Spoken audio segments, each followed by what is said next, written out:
Hej og velkommen. Jeg hedder Karina, og jeg har en Nygård hypnose. Og hvis du ser med i dag, jamen så er det måske fordi, du gerne vil stoppe med at ryge. Men måske der føler du også, at du har prøvet før. Mange gange. Og jeg skal være helt ærlig. Jeg havde faktisk selv opgivet at stoppe med at ryge. Ikke fordi jeg ikke vil, men fordi jeg havde prøvet så mange gange. Jeg havde prøvet plaster, pastiller, e-cigaret, hypnose, viljestyrke. Og alligevel så begyndte jeg bare igen. Det længste, jeg tidligere havde holdt, det var omkring 3 måneder. Andre gange så var det bare timer. Og til sidst så gad jeg faktisk ikke fejle mere. Så jeg begyndte at fortælle mig selv, at jeg elskede at ryge. Og det gjorde jeg faktisk også en gang. Men det var før min negl den blev gul. Måske kender du det. At man fortæller sig selv noget for at beskytte sig selv. Bare lige en lille smule. Fordi sandheden, det var faktisk, at jeg havde opgivet. Men så kom min gule pegefinger. Nej. Og det lyder måske mærkeligt, men det blev faktisk min stopknap.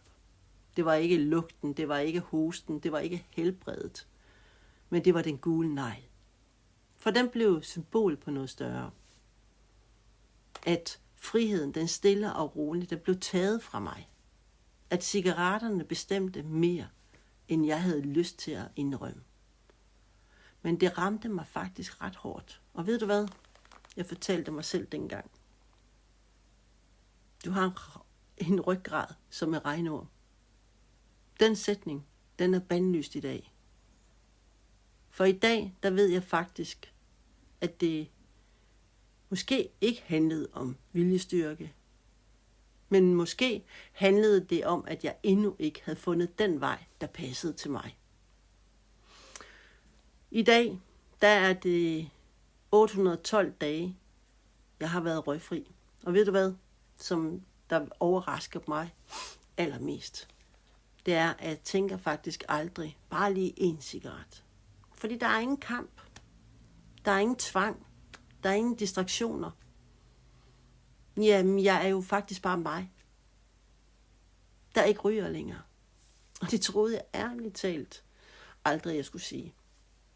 Fordi jeg har jo prøvet så mange gange. Og måske sidder du også lige der nu, med følelsen af, at jeg kan ikke mere. Eller, jeg har prøvet alt. Og det er faktisk derfor, jeg er klar til at hjælpe andre. Fordi jeg ved, hvordan det føles at fejle igen og igen. Hvordan det føles at tænke, hvad der er galt med mig. Men jeg ved også, at det faktisk godt kan lykkes. For jeg ved, det virker. Og det er jo ikke bare, fordi jeg er stoppet, men fordi jeg i dag lever uden trang, uden kamp, uden at konstant skulle tage mig sammen, og uden nikotinhjælpemidler. Og derfor har jeg lavet fra ryger til fri. Både som selvstudie, men også med min hjælp og støtte. Så du kan finde den vej, der passer bedst til dig. Og det bedste er, at du får redskaberne for livet. Og faktisk, så starter det til under